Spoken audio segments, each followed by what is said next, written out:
करेंगे बस्तर का, जहां से हमारे ब्यूरो धीरेन्द्र तिवारी जुड़ चुके हैं। दंतेवाड़ा कार्यक्रम स्थल पर मौजूद हैं हमारे ब्यूरो धीरेन्द्र तिवारी। तो धीरेन्द्र जी, जैसा कि एक समय पर बस्तर जो है नक्सलवाद को लेकर जाना जाता था, लेकिन अब बस्तर ओलंपिक और बस्तर पंडुम जैसे कार्यक्रम आयोजित किए जा रहे हैं। इससे क्षेत्र की जनता को क्या लाभ मिलेंगे और क्षेत्र के बच्चों को इससे क्या आगे सुविधाएं मिलेंगी?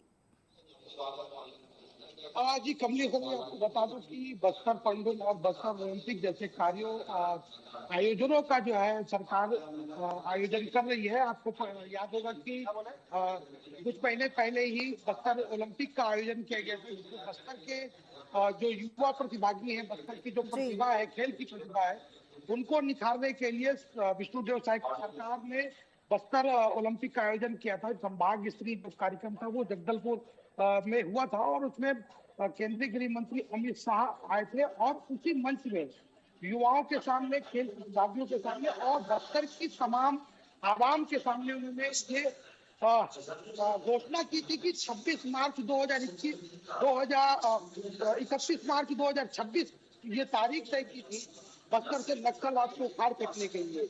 उसके बाद विष्णुदेव साय की सरकार ने बस्तर में विकास पहुंचाने के लिए, अंतिम छोर तक पहुंचने के लिए नियत नेतानार योजना का शुभारंभ किया और उस योजना के तहत अनेक जो गांव ऐसे हैं जहां पे नक्सलियों के आधार इलाके, वहां पर सुरक्षा बलों के कैंप लगाए गए और उन इलाकों में सरकार की बुनियादी जो सुविधाएं हैं, मूलभूत जो पीडीएस का चावल, पानी, स्वास्थ्य, सड़क, ऐसी बुनियादी चीजों को पहुंचाने के लिए प्रयास किए जा रहे हैं। नियत निराधार से अब वो गांव जुड़ रहे हैं जो आज तक जहाँ पर न सड़क थी, न बिजली थी, न पानी था, अब वो जो है गांव जुड़ रहे हैं। और आपको मैं बता दूं, इसी कड़ी में अब बस्तर के वासियों को, ये जो लोग हैं उनको, आवाम को जोड़ने के लिए बस्तर की संस्कृति, बस्तर के खान पान, बस्तर की कला, बस्तर के रहन सहन को निखारने के लिए, जानने के लिए बस्तर पंडुम का आयोजन किया जा रहा है, जिसे 3 चरण में जिसका आयोजन हुआ। ब्लॉक स्तरीय पहले एक आयोजन हुआ, उसके बाद जिला स्तरीय आयोजन हुआ। तमाम जो जिले हैं, 7 जिले हैं बस्तर में, वहां पर इनका कार्यक्रम किया गया और अब संभाग स्तरीय कार्यक्रम दंतेवाड़ा में किया जा रहा है।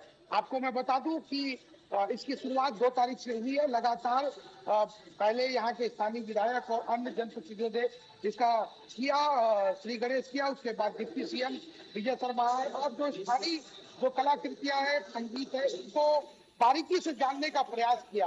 आपको मैं बता दूं, डिप्टी सीएम ने जो है यहाँ पे स्थानीय जो पेय पदार्थ होते हैं उसका भी स्वाद चखा, खान पान की चीजें उसको भी चखा। उसके अलावा जो अन्य चीजें हैं उसको भी बड़ी पास से देखने का उनको अवसर प्राप्त कराना की। और उन्होंने कहा कि सरकार की मंशा स्पष्ट है कि हम बस्तर के लोगों के लिए, बस्तर में विकास के लिए हम शुरू से ही, हमारे घोषणा पत्र में शामिल था और उसको हम आज इम्प्लीमेंट कर रहे हैं। उसके अलावा नक्सलवाद जो बस्तर के लिए एक काला अध्याय है, उसको समाप्त करने के लिए लगातार केंद्र सरकार और राज्य सरकार काम कर रही है। आप देख रही होंगी कमलेश्वरी, लगातार जब से राज्य में विष्णुदेव साय सरकार आई है उसके बाद से लगातार एंटी नक्सल ऑपरेशन चल रहे हैं। उस नक्सल ऑपरेशन के तहत कई ऐसे बड़े नक्सली हैं उनको मार गिराया गया है। लगातार आज भी ऑपरेशन जारी चल रहे हैं और जैसा कि अभी कुछ दिन पहले ही नक्सलियों ने प्रेस नोट जारी किया था और उसी प्रेस नोट में नक्सलियों की घबराहट देखने को मिल गई थी। नक्सलियों के शीर्ष काडर के जो नक्सली हैं वो मारे जा रहे हैं। उसी के मद्देनजर एक नक्सलियों के द्वारा शांति वार्ता का प्रस्ताव केंद्र सरकार और राज्य सरकार को भेजा गया था। उसके मद्देनजर एक पत्र जारी किया गया था जिसमें 400 से अधिक नक्सली के मारे जाने की बात जो है जिक्र था और उन्होंने कहा था कि हम वार्ता करने के लिए तैयार है, कोई अच्छा जो है प्लेटफॉर्म तैयार करें। सरकार के द्वारा भी हमने डिप्टी सीएम से भी बात की थी, उन्होंने कहा हम तो शुरू से कह रहे हैं कि वार्ता के लिए तैयार है, लेकिन उसके लिए आपको हिंसा छोड़नी होगी। लेकिन आपको मैं कमलेश्वरी आपको बता दूं कि नक्सलियों की कथनी और करनी में काफी अंतर देखने को मिलता है, क्योंकि कल भी एक जो है ग्रामीण नारायणपुर में आईडी ब्लास्ट में वो जख्मी हो जाता है, उसके पैर जो है वो पूरी तरह से खत्म हो जाता है। तो नक्सलियों के अगर बात करना चाहते हैं तो सबसे पहले उन्हें जो जंगलों में सड़कों में जो आईडी लगाए हुए हैं उनको पहले निकाले, उसके बाद सरकार भी एक कदम बढ़ेगी। निश्चित रूप से ऐसा कहना डिप्टी सीएम का था। और आज सबसे बता दूं कि बस्तर के लिए काफी अहम दिन है। अहम इसलिए हम कहेंगे क्योंकि आज केंद्रीय गृह मंत्री अमित शाह का दौरा आज बस्तर को लेकर है। वो 12:30 बजे दंतेवाड़ा पहुंचेंगे। यहाँ पर बस्तर का जो पंडिल का कार्यक्रम हो रहा है वो एकत्रित करेंगे। यहाँ पर जो आदिवासी है, संस्कृति है, उसको समझेंगे, जानने का प्रयास करेंगे और आदिवासी ग्रामीणों से मिलकर उनसे संवाद करेंगे।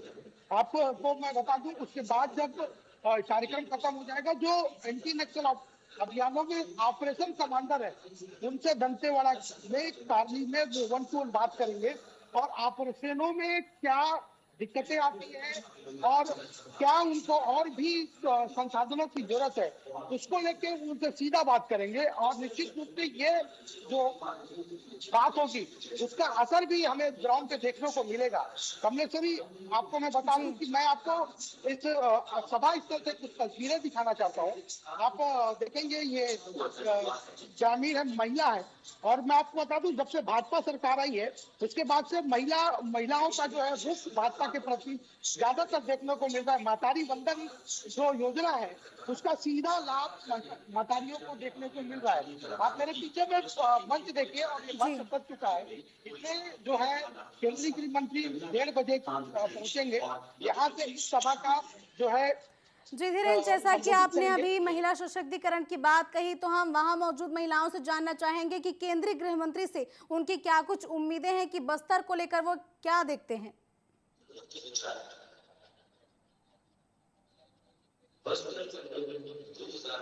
जी धीरेन्द्र, जैसा कि आपने महिला सशक्तिकरण की बात कही, तो वहां मौजूद महिलाओं से हम जानना चाहेंगे कि केंद्रीय गृह मंत्री के दौरे को लेकर क्या कुछ वे उम्मीदें रखते हैं और आगे बस्तर के लिए क्या कुछ प्रयास का केंद्रीय गृह मंत्री क्या कुछ सौगात दे सकते हैं। यहाँ पे महिला सशक्तिकरण को लेकर भाजपा सरकार ने काफी काम किया है और यहाँ पे महिला शक्ति भी मौजूद है। केंद्र सरकार में भाजपा की सरकार है और विष्णुदेव सरकार यहाँ जैसे ही सरकार जो है सत्ता में आती है उसके बाद महिला सशक्तिकरण के लिए मातारी वंदन योजना चालू करती है। कितना लाभ यहाँ के लोगों को मिल रहा है।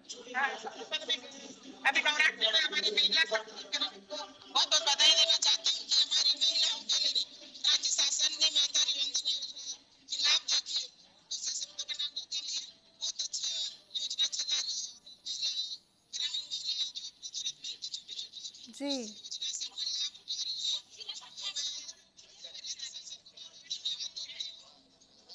हाँ, धन्यवाद। आज का जो कार्यक्रम है मैडम, आप लोग क्या केंद्रीय गृह मंत्री से आप लोग क्या बात करेंगे और क्या मांगेंगे अपने छत्तीसगढ़ और बस्तर के लिए? मैं छत्तीसगढ़ के मंत्रियों से ये कहना चाहती हूँ कि हमारी जो गांव की मूलभूत सुविधा अभी तक से नहीं पहुंची है, अंदरूनी गांव में अभी तक भी नहीं पहुंच पा रही है, उन क्षेत्रों को ज्यादा ध्यान दें और जो मूलभूत अभी रोड सड़क पे कुछ जगह नहीं पहुंची तो वहां तक और पहुंचना चाहिए।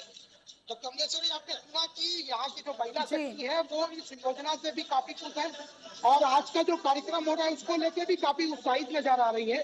और वो अभी जो कार्यक्रम होगा उसमें कहेंगे कि कई ऐसे क्षेत्र हैं जहाँ पर अभी विकास कार्य नहीं पहुंचे, उन क्षेत्रों में भी विकास करने के लिए वो आग्रह करेंगे। जी कमलेश्वरी।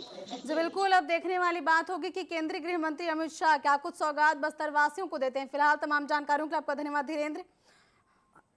तो ये थे हमारे ब्यूरो धीरेन्द्र तिवारी जिन्होंने बताया कि महिलाएं काफी खुश है केंद्रीय गृह मंत्री अमित शाह के दौरे को लेकर। इसके साथ ही शायद सरकार की उपलब्धियों को लेकर भी काफी ज्यादा महिलाएं खुश नजर आ रही हैं और केंद्रीय गृह मंत्री से आग्रह करने वाले हैं कि जिन क्षेत्रों में विकास अभी तक नहीं पहुंच पाया है उनमें विकास पहुंचाया जाए। तो रिपोर्टर लाइव फिलहाल बस इतना ही। आप बने रहिए TV24 के साथ। नमस्कार।